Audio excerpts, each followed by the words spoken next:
Okay, so here we have the Falklands MiniWars #1. Yeah, let's watch. Hi, English mariner John Strong. Hi, Anthony Carey, 5th Viscount of Falkland. I would very much like for you to go to Chile and locate the wreck of a Spanish treasure ship for me. Okay.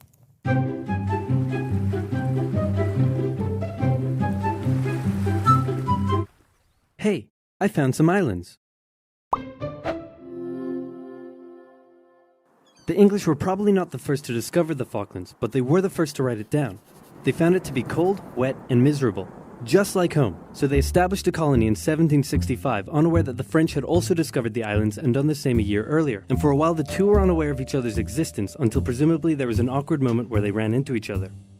Then the Spanish showed up and told the French that a couple hundred years earlier the Pope drew a line on a map and said all of this belongs to Portugal and all of this belongs to Spain. Bruh.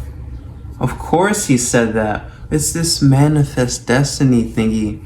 That one always has me laughing. Like, I know God loves us and all that, but he didn't say, oh, this land is yours. That's not the promised land, bro. These guys are always lying.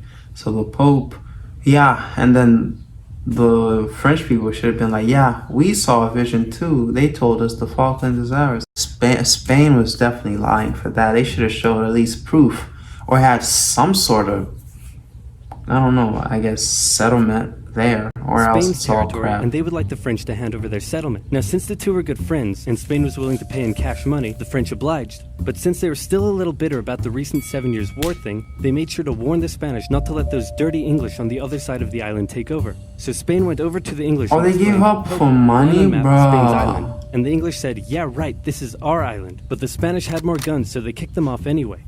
But then England threatened to go to war. So Spain went to their friends in France and said, hey, it looks like stuff is about to go down. You in on this? And the French Minister of War said, yeah, and we'll launch a full-scale invasion of England and party like it's 1066. But then King Louis XV said, 1, you're insane, and 2, you're fired. Sorry, Spain, we're not ready for a war right now. So Spain had to give the English their settlement back, saying it's still our island, and the English said, no, it's our island. Then some colonists in North America got a bit rowdy, so the English had to leave their settlement to go focus on that, but they left behind a plaque that said this is totally still our island. So the island was in Spanish hands, but then a French guy, no, not that one, turned on the Spanish, took over most of the country, and captured King Ferdinand VII. And in response, the Spanish colonies in South America started vying for independence. So Spain had a little bit on its hands and also had to leave the islands. And for a couple decades, the islands were left uninhabited except for the penguins, some fishermen, and the gauchos, which are basically like cowboys but cooler and Spanisher. A merchant from Hamburg living in the now independent United Provinces of the Rio de la Plata heard about the feral cattle roaming the Falklands and thought it would be a good way to make some money.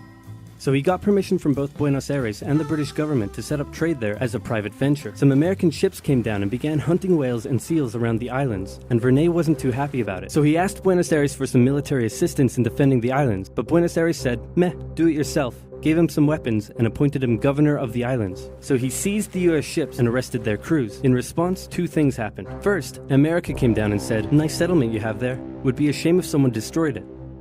And then they destroyed it. Second, Britain heard Verney had been appointed governor, meaning the United Provinces, actually now the Argentine Confederation, were officially claiming the islands as theirs. So Britain showed up and said, hey, didn't you see our plaque? And since they had more guns, they kicked them off the island. And the Falklands remained firmly in British hands for the next century. They officially became a crown colony in 1840. Port Stanley became the island's capital in 1845. The cattle hides from the island weren't worth much, so they imported sheep from Britain in 1851. 2 world wars came and went, and all this time the Argentinians never rescinded their claim over the islands.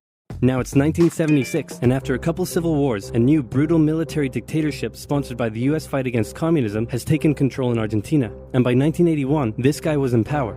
The economy had been struggling for a long time, and Galtieri had been unable to improve the situation. Now, if you ever find yourself the brutal military leader of a struggling South American country and you start getting into hot water, here's a bit of advice that has been tried and tested throughout the centuries. Start a war to distract everyone from their misery. Galtieri knew how popular he would be if he could finally take back Argentina's last Malvinas from the occupying British. There had been proposals to cut British military spending, and the ice patrol vessel HMS Endurance had been withdrawn from the area. So the Argentinians assumed the British may not even bother doing anything about the invasion. After easily capturing the largely uninhabited South Georgia island, 600 Argentine troops were sent to the Falklands. The small number of Royal Marines and other British forces stationed there put up a small amount of resistance, but in the end had to surrender to the larger Argentine Argentine force. Crowds in Argentina celebrated the news, but they were wrong to assume the British would do nothing, because the person in charge of the United Kingdom at the time was this lady. Thatcher was a somewhat controversial prime minister, but whether you loved her or hated her, there was no denying that she was tough. Like metal.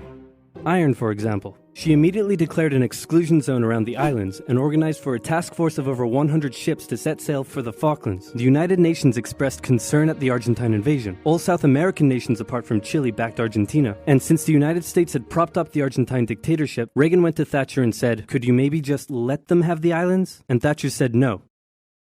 Okay, here, have some weapons. Fighting a war over 8,000 miles from home was a logistical challenge for the British. They requisitioned civilian... Bro, if Argentina loses that, I'll be embarrassing, because you're really right there and you're losing to someone coming from 8,000 miles away. My thoughts on this Falklands, is it even making them money? These guys just, man, I think I'd be a great president. I'd respond to that so good. Like, their fault, the reason, like, your first mistake was letting them keep it for more than 10 years. Why would you let that go for a decade? Like, why? 10 years, it's theirs now. It's theirs now for 10 years. You can't do that last minute. It's like giving someone a gift and then weeks later you're like, yo, can I have it back? Like, dude, you gave me a new shirt. Why would I take it and give it back to you? And they used British-owned Of course I'll fight over it. By the time they arrived at the Falklands in May, the Argentine forces had had time to entrench themselves. The first task for the British was to gain control of the seas, which they did easily. On the 2nd of May, a British submarine sank an Argentine cruiser. The sinking was controversial, as it occurred outside the British exclusion zone. It was also the largest loss of life in a single incident during the war. And in response, the Argentine Navy withdrew from the islands.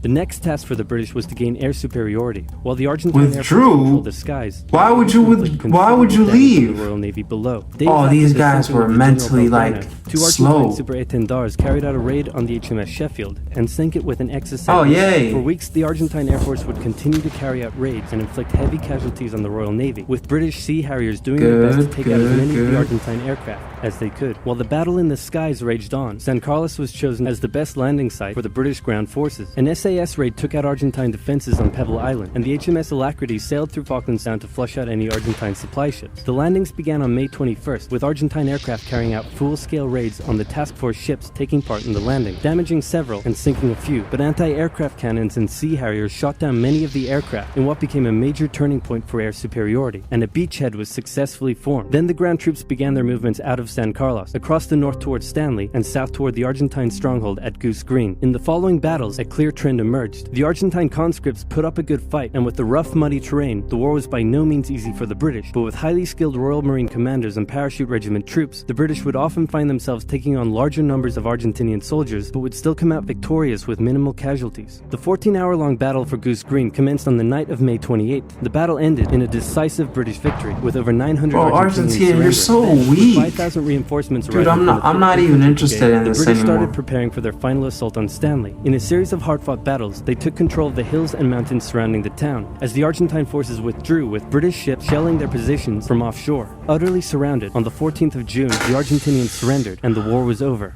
The 2-month-long war claimed hundreds of lives. Why would you? The island strewn with minefields. Bruh, look at this. These guys, man, they died for nothing. So you fought just to lose. Man, I hate losing. Like, the last thing I want to do is lose. Like, these guys, I was rooting for Argentina. I was like, okay, these guys are gonna push them back because, they had everything, and you lost. You're going even more broke because you wasted so much money on this war, and look how many people are injured and dead. Oh, Falklands, man, it's not even popular now. Who uses it anyways? To this day. Argentina still claims the islands, but in 2013 a referendum was held, and the islanders voted 99.8% in favor of remaining British. Plus, oil was just found near the islands, so the British probably aren't going to give them up anytime soon. Yeah, that's it, Argentina. That was pretty dumb. And still having the audacity to claim it after losing again, that's embarrassing. From people coming 8,000 miles to fight you, and you lose to them. Oh, embarrassing. But yeah, tell me what you think about the video and have a nice day.